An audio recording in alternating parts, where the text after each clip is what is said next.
The road ahead, it twists and turns, and the sun beats down and it burns. But I keep on pushing through.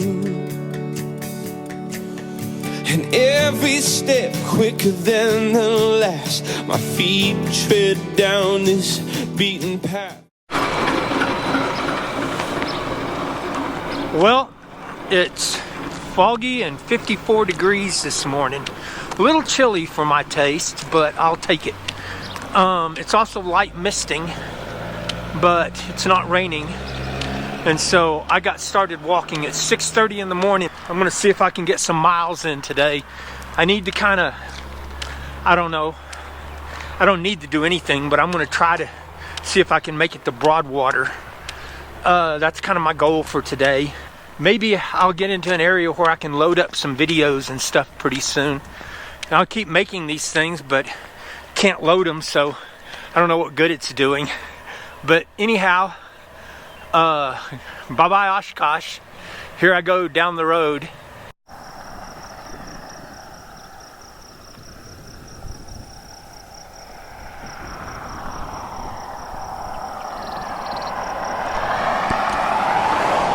Okay, I am definitely in the Great Plains now.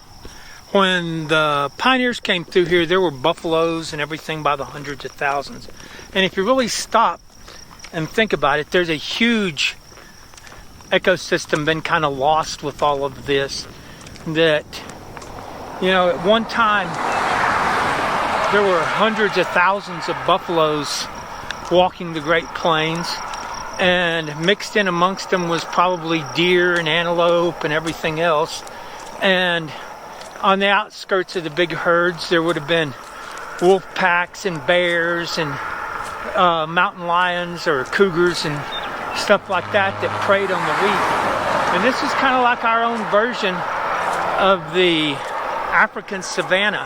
Herds would range from up a little bit above the Canadian border all the way down to, you know, south of Odessa and back. And this is a yearly migration where they would walk around along and graze on the grass and everything. The Platte River, which is just south of me, would have been an important part of that, you know, because water is important for that many animals and stuff. But they pretty much shaped every major river from Canada all the way down to the Rio Grande. And you know, it's absolutely amazing how desolate and flat some of this is. I've actually seen a couple of little cactuses, which sort of surprised me. I wasn't expecting to see cactuses in the Midwest. Anyway, gonna continue hiking. Okay, this is an absolutely gorgeous place. I'm gonna scan around so you can see the bluffs. I'm about out of battery in my little GoPro here, but I'm at a historical marker and I'm going to read this. It says, descending we viewed the surrounding scenery, which looks more like the ruins of an ancient city with its castles, towers, fortification, etc. on all sides. Dr. Richards named these bluffs Bluff Ruins. That was William Clayton who wrote, Come, Come Ye Saints. Wilford Woodruff said, the bluffs on our route today have presented the most singular natural scenery that I have ever beheld in my travels on earth. It has the greatest appearance of the old walls and ruins of the castles of Europe. Anyway, this is pretty. It is really gorgeous. Okay, I don't know how well you can see this in the video, but I ended up getting a ride from a real nice lady named Vicky down to see Courthouse Rock and Jailhouse Rock. These were landmarks that the pioneers used while they were going west that let them know that they were at a certain place. I suspect if you went up there, you could probably find names carved into that date all the way back to the pioneers. This is a very pretty part of Nebraska. It's just got these like sandstone buttes that just pop up occasionally and stuff. It's pretty neat. Absolutely cool. And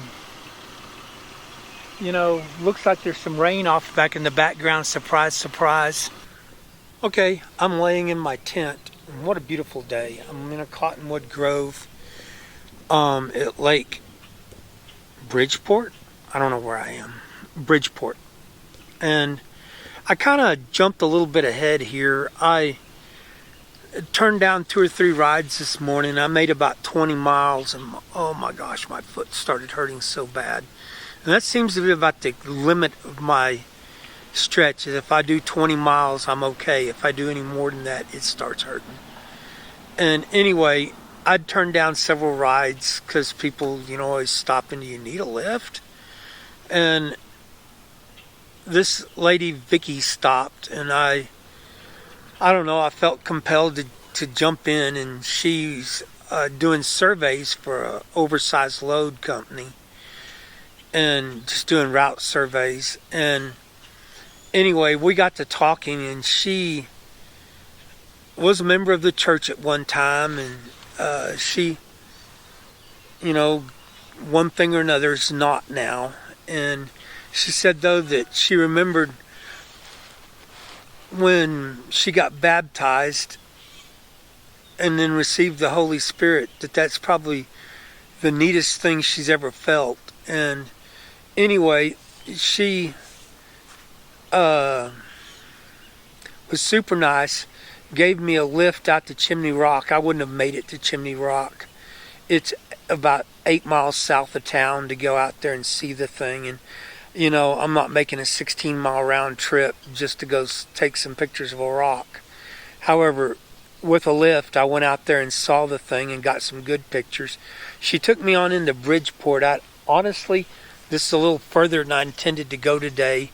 I'd intended to stop at Broadwater, and there's not any campgrounds at Broadwater, but I'd found some pullouts on the road from looking at the satellite map, and I was just going to stay at one of those pullouts. But as it is, I did get to the pullouts, and there's some cool stuff. This is the first stuff I've really found in Nebraska on the highway about the Mormon Trail, and there's some pretty interesting stuff. It was overall a super good day, and I had a super good time, and I got some great pictures. I'm going to see if I can put a few of those in.